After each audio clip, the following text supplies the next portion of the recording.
কৃষ্ণনগরে নদী চুরি, অঞ্জনা নদীর বুকে তৈরি হয়েছে রাস্তা, পারে কংক্রিটের জঙ্গল। এতে নদী এখন যেন নালা। ভোটের বাজারেও তাই নদী সংস্কারের প্রতিশ্রুতি।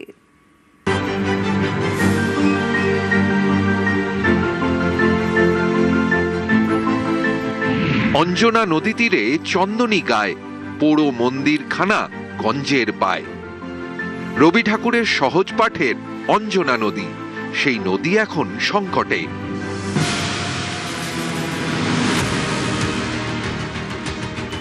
এই দেখুন, কৃষ্ণনগর শহরের বুকে অঞ্জনা নদী, নামে নদী, এখন প্রায় নালা, আগাছায় ভরা। নদীর গা ঘেঁষে তৈরি হয়েছে বাড়ি, দোকান, নদীর বুকে রাস্তা। এই নদী সংস্কারের দাবিতে সরব স্থানীয়রা।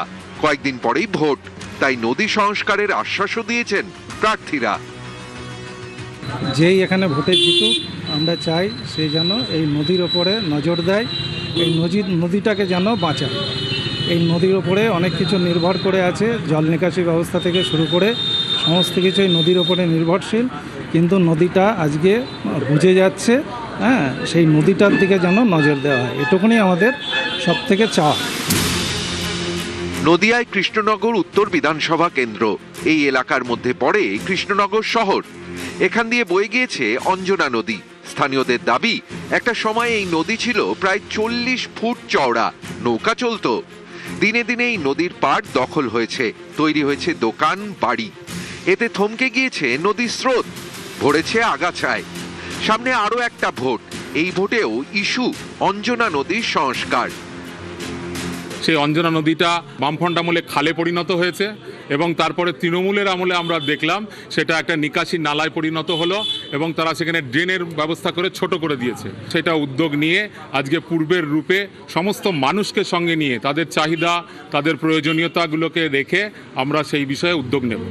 শুধু অঞ্জনা নদী খাল সংস্কার নয়, অঞ্জনা নদীকে কেন্দ্র করে মৎস্যজীবীরা তাদের জীবন জীবিকার যে প্রশ্ন, সেই প্রশ্নে যে ভূমিকা পালন করতেন, সেই ক্ষেত্রেও একটা ভূমিকা পালন করা হবে। যারা বেআইনিভাবে অঞ্জনা নদীকে দখল করে রেখেছেন, সেই দখলমুক্ত করবার যে কাজ, সে কাজ কৃষ্ণনগরবাসীকে নিয়ে সে কাজ করব। আপনি যদি জয়ী হন, সেক্ষেত্রে কি এই দাবি পূরণ করার চেষ্টা করবেন? আমি মোটে দলের হয়ে যাত্রা শুরু করেছি, প্রচার করছি। প্রচার কমপ্লিট হওয়ার পর কৃষ্ণনগরবাসী যদি আমাকে জয়ী করে নিয়ে আসে, 100% করবো। কৃষ্ণনগরবাসী হিসেবে যতটা আমার জানা প্রয়োজন ততটা আমি জানি। এবার কি সংস্কার করতে উদ্যোগী হবেন এটা নিয়ে? হ্যাঁ, জয়ী হয়ে এসে। কৃষ্ণনগর থেকে সমীর রুদ্র, নিউজ 18 বাংলা।